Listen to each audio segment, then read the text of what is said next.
एक बार एक कुत्ते ने मुर्गे को ताना मारा कि तुम सुबह 4 बजे गांव को जगाना शुरू कर देते हो, बांग देना शुरू कर दे हो, तुम जानते हो तुम्हारा भविष्य क्या है?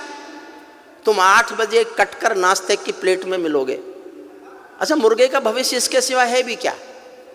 लेकिन कुत्ता ताना मारे मुर्गे को तो मुर्गा चुप नहीं रहता। मुर्गे ने कहा, हाँ मानता हूं मेरा भविष्य 8 बजे कटकर नाश्ते की प्लेट में आ जाना है।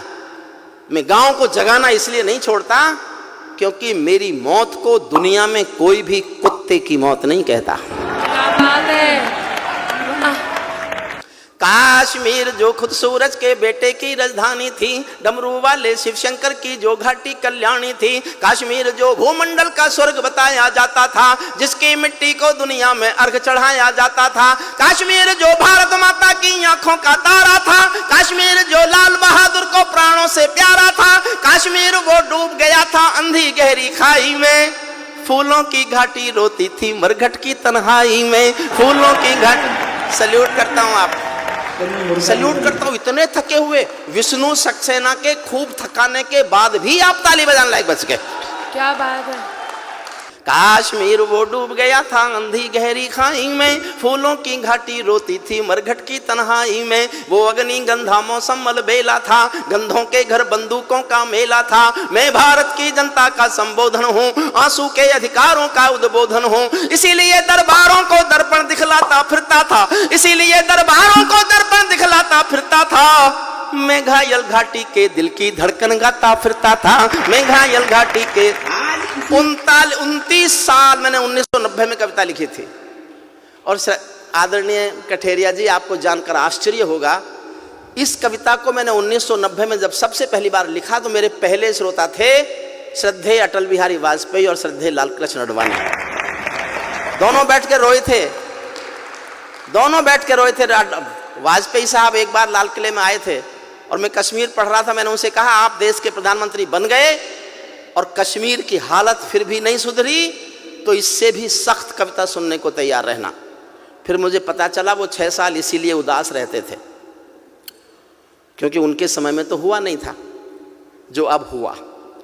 मन से सुनिए, मैं अपना मन पूरा इस कविता के साथ आपसे जोड़ना चाहता हूँ। इसीलिए दरबारों को दर्पण दिखलाता फिरता था, मैं घायल घाटी के दिल की धड़कन गाता फिरता था, हमने नारों में गाया था सब कश्मीर हमारा था, जब जब भी छू कर देखा हिम चोटी में अंगारा था, काश्मीर था जहाँ तमंचे थे केसर की क्यारी में, काश्मीर था जहाँ तमंचे थे केसर की क्यारी में, काश्मीर था जहाँ रुदन था बच्चों की किलकारी में, काश्मीर था जहाँ तिरंगे झंडे फाड़े जाते थे, 47 के बंटवारे के घाव उघाड़े जाते थे, काश्मीर था जहां हौसलों के दिल तोड़े जाते थे, खुदगर्जी में जेलों से हत्यारे छोड़े जाते थे, खुदगर्जी में जेलों से हत्यारे छोड़े जाते थे, अपहरणों की रोज कहानी होती थी, धरती मैया पानी पानी होती थी, झेलम की लहरें भी आंसू लगती थी, गजलों की बहरें भी आंसू लगती थी, मैं आंखों के पानी को ललकार बनाता फिरता था, मैं आंखों के पानी को ललकार बनाता फिरता था, मैं घायल घाटी के दिल की धड़कन गाता फिरता था, मैं घायल घाटी के दिल की। काश्मीर था जहां गर्द में चंदा सूरज तारे थे, झरनों का पानी रक्तिम था झीलों में अंगारे थे, काश्मीर था जहां फिजाएं घायल दिखती रहती थी, गर्म हवाएं घाटी का राशि फल लिखती रहती थी, काश्मीर था जहां दरिंदों की मनमानी चलती थी, घर घर में एक 56 की दर्द कहानी चलती थी, काश्मीर था जहां हमारा राष्ट्रगान शर्मिंदा था, समर्थन करना जी भर के करना, काश्मीर था जहां हमारा राष्ट्रगान शर्मिंदा था, भारत माँ को गाली देकर भी खलनायक जिंदा था, भारत माँ को गाली देकर भी खलनायक जिंदा था, काश्मीर था जहां देश का सिर झुकाया जाता था। और जिस दिन ये घटना घटी मैंने उस दिन पंक्ति लिखी थी, समझ जाओ किसी को पिछली याद हो तो समर्थन करना। काश्मीर था जहां देश का मान गिराया जाता था, मस्जिद में गद्दारों को खाना भिजवाया जाता था, गूंगा बहरापन ओढ़े सिंह, गूंगा बहरापन ओढ़े सिंहासन था, गूंगा बहरापन ओढ़े सिंहासन था, लूले लंगड़े संकल्पों का भाषण था, फूलों की घाटी लाशों की मंडी थी, फूलों की घाटी लाशों की मंडी था, अनुशासन का पूरा दौर शिखंडी था, अनुशासन का पूरा दौर शिखंडी था, मैं इसको ही कायरता की लाश उठाता फिरता था, मैं घायल घाटी के दिल की धड़कन गाता फिरता था, मैं घायल घाटी के दिल की। हमको दो आंसू नहीं आते थे अनहोनी घटना पर।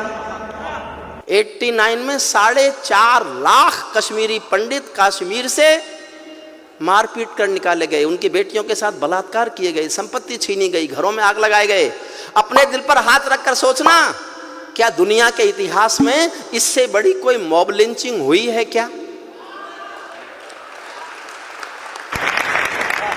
आज किसी की गलती से एक हत्या पर देश में शोर मचा देते हैं, ये मॉब लिंचिंग है, होनी नहीं चाहिए। मैं समर्थन नहीं करता उसका, लेकिन 4.5 लाख लोगों का घर से बाहर निकाल देना अगर मॉब लिंचिंग नहीं थी तो हिंदुस्तान में कोई मॉब लिंचिंग होती नहीं। हमको दो आंसू नहीं आते थे, मेरा साथ देना, मैं इतिहास खोल रहा हूं। हमको दो आंसू नहीं आते थे अनहोनी घटना पर, थोड़ी सी चर्चा होती थी बहुत बड़ी दुर्घटना पर।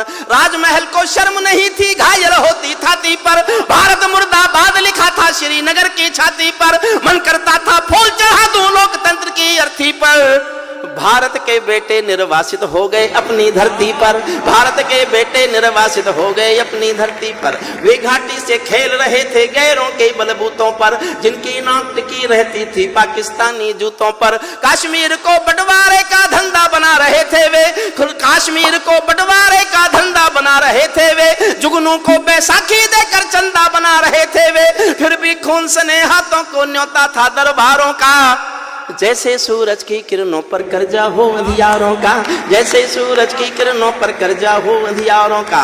कुर्सी भूखी थी नोटों के थैलों की, कुर्सी भूखी थी नोटों के थैलों की। कुलवंती दासी हो गई रखेलों की। एक नाम लेता हूं कविता में, उसका नाम सुनकर आपके दिल में आदर की, प्यार की, सम्मान की हिलोर उठे तो उस हिलोर को तालियों में बदल देना। कुर्सी भूखी थी नोटों के थैलों की, कुलवंती दासी हो गई रखेलों की। घाटी आंगन हो गई खूनी खेलों की, बहुत जरूरत थी सरदार पटेलों की, बहुत जरूरत थी सरदार पटेलों की। मैं घाटी के आंसू का संतरास मिटाता फिरता था, मैं घायल घाटी के दिल की धड़कन गाता। एक छंद पढ़ रहा हूं साहब। भारत मां को इस समय सोने दो, बड़ी मुश्किलों से इस बहादुर सरकार की कोशिशों के बाद भारत मां सुकून से सोने की हालत में आ गई। वाह वाह वाह वाह वाह, बहुत बढ़िया। मैं एक छंद पढ़ रहा हूं।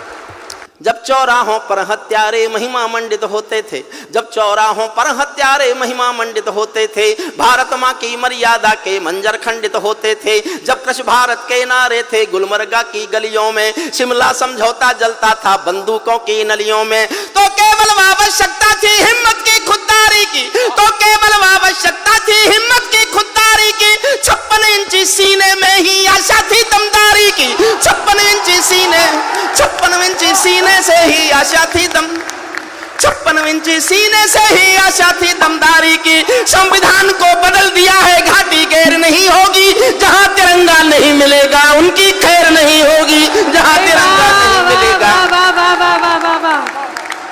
प्रणाम करता हूं आपको साहब, क्या बात है। इसीलिए आवश्यकता थी हिम्मत की खुददारी की, 56 इंची सीने से ही आशा थी दमदारी की। संविधान को बदल दिया है घाटी गैर नहीं होगी, जहां तिरंगा नहीं मिलेगा उनकी खैर नहीं होगी। जिनको भारत की धरती न भाती हो, भारत के झंडों से बदबू आती हो, जिन लोगों ने मां का आंचल फाड़ा हो, दूध भरे सीने में चाकू गाड़ा हो, मैं उनको चौराहों पर फांसी चढ़वाता फिरता था। मैं घायल घाटी के दिल की धड़कन गाता फिरता था, मैं घायल घाटी के दिल की। अंतिम छंद पढ़ता हूं। अभी उधर से बयान आते हैं हमारे पास 1 पाव का एटम बम है, हमारे पास आधी किलो का एटम बम है। देखिए साहब, मैं बोलना नहीं चाहता, सांसद जी आपसे अनुमति लेकर आपसे माफी मांग के बोलता हूं, और ये मैंने बहुत दुखी होकर बोला, ऐसे नहीं बोला। रोज डराता है हमको एटॉमिक युद्ध होगा, एटॉमिक युद्ध होगा। मैंने कुछ मेरे दोस्त साइंटिस्ट हैं उनसे पूछवाया कि मान लो एटॉमिक युद्ध हो ही जाए, क्योंकि उसका भरोसा क्या? जो दुनिया में किसी के भरोसे लायक नहीं है, हमारे लायक तो होगा ही क्या? मान लो हो ही जाए तो क्या होगा? बोले जी दोनों देशों के 25-25 करोड़ लोग मर जाएंगे। मैं एक दिन सोचता रहा, और जब उसी दिन शाम को मैंने उनके एक मंत्री का बयान सुना कि हम एटॉमिक युद्ध कर सकते हैं, तो मैंने कहा कि होने दो, होने दो, हम 25 करोड़ मरने को तैयार हैं, तुम तो रेगिस्तान हो गए। बचा क्या? अगर तुम अपने को पूरा मिटाकर हमारे थोड़े से कम कर दो तो हमें कोई नुकसान नहीं है। हमको जनसंख्या नियंत्रण कानून लाने की भी जरूरत नहीं है। फिर अंतिम पंक्तियां सुन लीजिए। अमरनाथ को गाली दी थी भीख मिले हथिया, ये अच्छी बात नहीं है जो मैं कह रहा हूं, लेकिन दुखी होके कह रहा हूं। अमरनाथ को गाली दी थी भीख मिले हथियारों ने, अमरनाथ को गाली। अंतिम पंक्ति पर और जोश देना, फिर तय करेंगे कि आगे क्या करना है। अमरनाथ को गाली दी थी भीख मिले हथियारों ने, चांद सितारे टांक लिए थे खून लिपि दीवारों ने, इसीलिए नाकाम रही है कोशिश सभी उजालों की, क्योंकि ये सब कठपुतली है रावलपिंडी वालों की। अंतिम एक चुनौती दे दो सीमा पार पड़ोसी को, गीदड़ कायरता ना समझे सिंहों की खामोशी को।